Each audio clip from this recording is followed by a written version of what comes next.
बेरोजगारी। ये चीज निकली किससे? गिफ्ट से। जब भारत आजाद हुआ था 15 अगस्त 1947 को, क्या निकला था? गरीबी, भूखमरी, बेरोजगारी।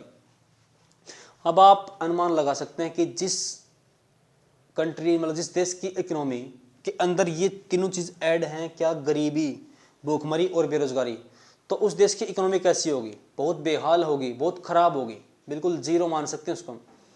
तो बात के सामने दो सिचुएशन थी कि वो कौन सी देश की इकोनॉमी को अपनाए, कैपिटलिस्ट अपनाए या सोशलिस्ट अपनाए, समाजवादी अपनाए या पूंजीवादी अपनाए। तो भारत ने एक टारगेट लिया कि क्या लिया कि भारत ने क्या किया? भारत ने दोनों अपना ली।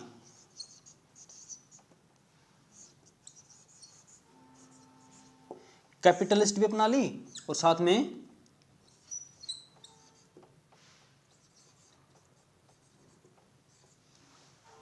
भारत ने दोनों ही देशों की अर्थव्यवस्था को अपना लिया। अपने देश के अंदर जो संसाधन थे उनके ऊपर, कुछ के ऊपर पूंजीपतियों का अधिकार कर दिया, कुछ के ऊपर समाजवादी का कर दिया।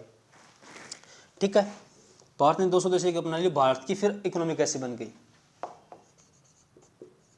Mixed economy.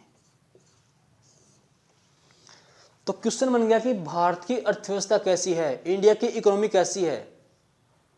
कैसी है? मिक्स है, मिश्रित अर्थव्यवस्था है, इनको हम बोलते हैं, क्या बोलते हैं? मिश्रित।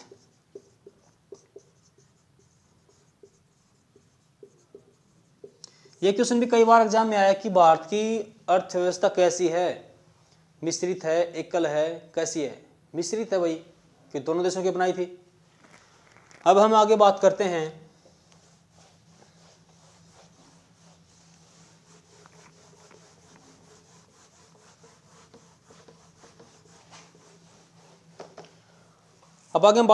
टाइप ऑफ इकोनॉमी कि जो हमारी अर्थव्यवस्था उसके कितने भाग हैं?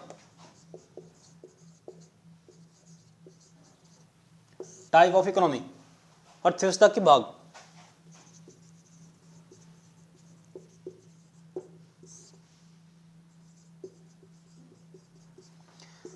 फ्रेंड्स, इसको हम 3 पार्ट में डिवाइड कर सकते हैं, 3 पार्ट में। ठीक है, कौन सा? पहला पार्ट हमारा क्या होगा?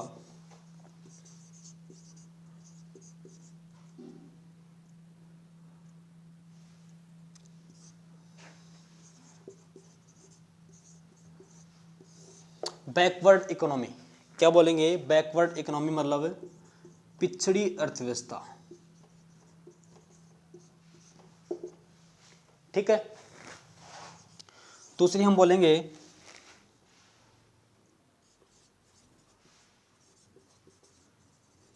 Developed economy. इसको हम क्या बोलेंगे?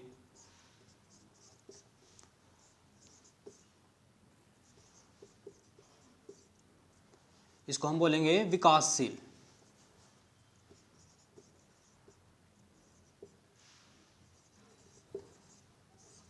ठीक है, तीसरी हमारी क्या हो जाएगी? Development economy. इसको हम बोलेंगे विकासशील, विकसित, पूरी तरह से विकसित। तो ये 3 पार्ट हैं किसके? इकोनॉमी के। इन 3 पार्ट में डिवाइड है हमारी economy: backward economy, developed economy and development economy.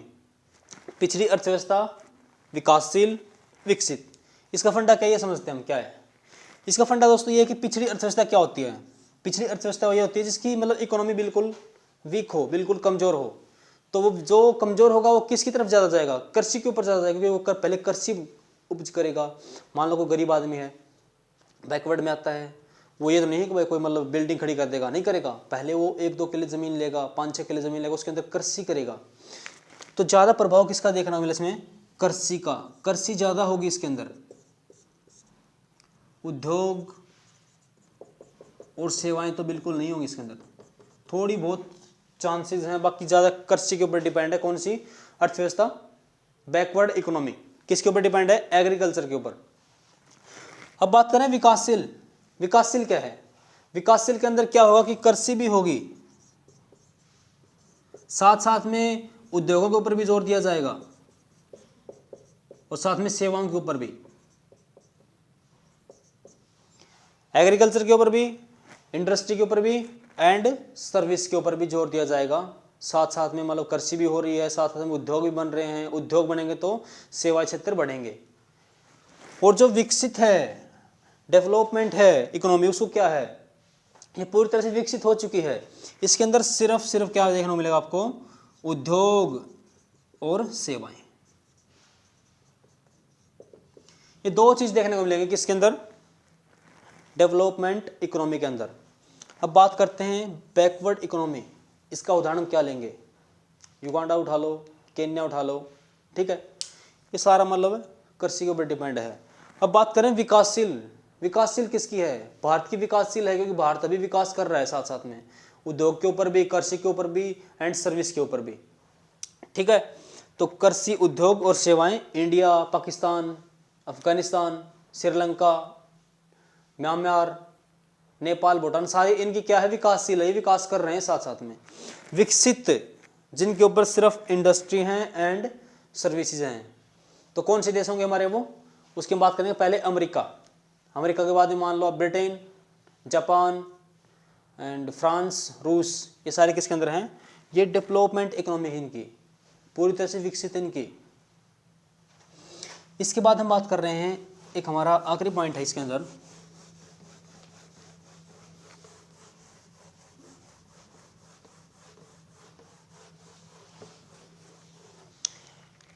एक है हमारा इकोनॉमिक्स ग्रोथ एंड